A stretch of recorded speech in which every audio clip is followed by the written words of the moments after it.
کہ جن لوگوں کو اعمال نامہ بائیں ہاتھ میں دیا جائے گا، یہ کون لوگ ہیں؟ جنہوں نے اللہ کی غلامی نہیں کی. یہ نہیں ہوتا کہ ماں باپ کو چھوڑ کے بھاگ. لوگ مجھ سے پوچھ رہے تھے میرے والد کو ہو گیا کیا کروں. میں نے کہا بھائی خدمت تھی ٹھیک ہے، احتیاط کر لو، ماسک لگاؤ، خدمت سے بھاگنا نہیں ہے. حضرت مجھے ہو گیا تو کیا ہوگا؟ میں نے کہا بھائی اللہ پہ کیا کرنا ہے؟ توکل. اسلام نے کیسی اچھی تعلیمات دی. کسی علاقے میں وبا پھیل جائے، علاقہ چھوڑ کے بھاگنے کی اجازت نہیں ہے. دنیا نے لا بنا دیا، قانون بنا دیا چائنا نے، کورونا والے ایریا سے کوئی بھاگے گا نہیں. پھر بھی آدھے چائنیز بھاگ گئے بھاگ گئے. اسلام نے بھی لا بنایا، کسی علاقے میں وبا پھیل جائے بھاگنا نہیں ہے. جو واقعی اسلام کو فالو کرے گا وہ بھاگے گا نہیں. لوگ کہیں گے مر جائے گا، تو ہم کہیں گے یار کیا کریں، اگر مر جائیں گے تو خدا کی رضا میں مریں گے نا. ہم تو جیتے خدا کے لیے ہیں، اور اللہ کو یہ بھی قدرت ہے بھاگ کے بھی مار دے ہمیں، اور یہ بھی قدرت ہے یہاں سے نہ بھاگے اور یہاں سے نہ بھاگے اور نہ مارے. وہ صحابی رسول تھے، شام میں طاعون کی بیماری پھیل گئی. لوگوں نے کہا فرار ہو جائیں، آپ صحابی رسول ہیں. انہوں نے کہا نبی نے منع کیا، میں نہیں جاؤں گا. ان کے صبح پھنسی نکل آئی نا. طاعون میں ایک پھوڑا نکلتا ہے، یہ اس کی علامت ہے 24 گھنٹے میں آپ کی ڈیتھ. تو لوگوں نے کہا ہم تو آپ سے کہہ رہے تھے آپ چلے جائیں یہاں سے، تو اب دیکھو آپ کی بھی موت ہے. تو انہوں نے کہا اللہ کی قسم مجھے یہ پھنسی جو ہے سرخ اونٹوں سے زیادہ محبوب ہے. اس زمانے میں بڑا قیمتی بات کہ اللہ کا حکم میں نے پورا کیا، اب اللہ کے حکم میں موت آ رہی ہے تو اس موت پہ اللہ کیا ہے؟ مجھ سے خوش ہے. تو آپ کے ماں باپ میں، آپ کے قریبی ریلیٹیو میں کوئی بیمار ہو جائے احتیاط ضرور کریں. اسے چھوڑ کے آپ کو میرے بھائی بھاگنے کی اجازت نہیں ہے. مر گئے کوئی بات نہیں، بولے یار موت زندگی کس کیا، شاید اسی سے اللہ بخش دے. تو میرے بھائی دین کی بیسس پہ جو رشتے ہوتے ہیں صرف ان میں محبت ہوتی ہے. اس کے علاوہ محبت کہاں گئی بھی آج کل؟ ڈائلاگ بہت ہیں، ہیرو ہیروئن کے جیسے ڈائلاگ ہوتے ہیں نا، میں تمہارے لیے آسمان سے تارے توڑ کے لے آؤں گا، یہ لے آؤں گا. اس ہیروئن کو لکوا ہو جائے پھر دیکھ تو کیا لے کر آئے گا.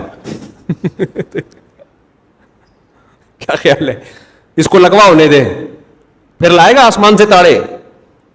کیا ہو گیا بھائی؟ آپ کی جو گرل فرینڈ ہے نا بہت مر رہی ہے، میں یوں ہوں، میں تمہارے بغیر رہ نہیں سکتی، میں خودکشی کر لوں گی، تم نے مجھے چھوڑا تو میں ہوں.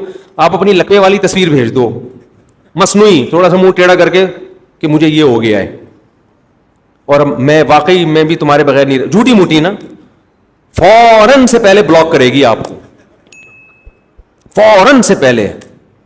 سمجھتے ہو کہ نہیں سمجھتے؟ تو آج کل بڑا ہو رہا ہے کہ شوہر کی آمدن، بیوی میں تھوڑا سا فالٹ نکل آیا، بیوی کو میاں چھوڑ کے بھاگ گیا. ہم نے تو دیکھا ہے اپنے بابا و اجداد میں، بھائی بیوی کو فالج ہو گیا پھر بھی خدمت کر رہے ہیں اس کی. یار ہمارے معاشرے میں خیر ابھی بھی الحمدللہ غالب ہے. ایسے میاں بیوی عام طور پہ ایک دوسرے کو چھوڑتے نہیں ہیں، لیکن وہی شر آ رہا ہے ہمارے معاشرے میں، وہی مغربی کلچر آ رہا ہے. وفا ختم ہوتی جا رہی ہے کیونکہ محبت کی بیس خدا نہیں ہے. جب خدا نہیں ہے تو مفاد ہیں. مفاد تو میرے بھائی کبھی اس سے ہیں، کبھی وسیم سے، کبھی کس سے، ستار سے، کبھی مختگین سے، کبھی سلیم سے. مفاد کیا ہوتے ہیں؟ بدلتے رہتے ہیں. تو جب محبتیں نہیں ہیں تو سکون بھی نہیں ہے. اس کو پتہ ہے یہ مجھ سے محبت نہیں کرے گا، اس کو پتہ ہے شوہر کو بیوی سے محبت ہوتی ہے اللہ کے لیے، تو جتنا اس کا حق بنتا ہے نا اس سے زیادہ دے رہا ہوتا ہے، زیادہ دے رہا ہوتا ہے. اس کے غصے کو بھی برداشت کر رہا ہوتا ہے. ورنہ آدمی کو غصہ آئے نا، کم بخت گیس کا بل میں دیتا ہوں، بجلی کا بل میں دیتا ہوں، گورے تو نہیں دیتے، اسکولوں کی فیسیں بچوں کی میں دے رہا ہوں، تو نے اونچی آواز سے بات کی کیسے میرے سامنے؟ اسی بات کو پکڑ کے طلاق دے دے وہ. لیکن کیوں نہیں دے رہا ہوتا؟ یار اللہ تعالیٰ چاہتے ہیں کہ طلاق کو اللہ پسند نہیں کرتے. اللہ کو گھر جوڑنے والا پسند ہے، توڑنے والا پسند نہیں ہے. تو برداشت کرو یار. بہت سے لوگوں کو اللہ نے اسی نوازا ہے. اسی طرح عورت بھی یہ سوچ کے برداشت کرتی ہے، ٹھیک ہے بھائی اونچ نیچ ہو جاتی ہے، برداشت کریں گے، کیا ملے گا؟ ثواب ملے گا. طلاقیں لے کے شادیاں کرنا عورت کے لیے اچھا کام ہے. وہ طلاق ہوئی ادھر سے ہوئی شادی. بعض بیچاری مظلوم ہوتی ہیں کہ بندہ ہی صحیح نہیں ملا ہوتا، ان کو 3 4 دفعہ بھی ہو جاتی ہے، لیکن بعضوں کو شوق ہوتا ہے میاں بدلنے کا. ٹھیک ہے نا، میاں بدلنے کا کیا ہوتا ہے. بعضوں کو بیوہ ہونے کا بہت شوق ہوتا ہے.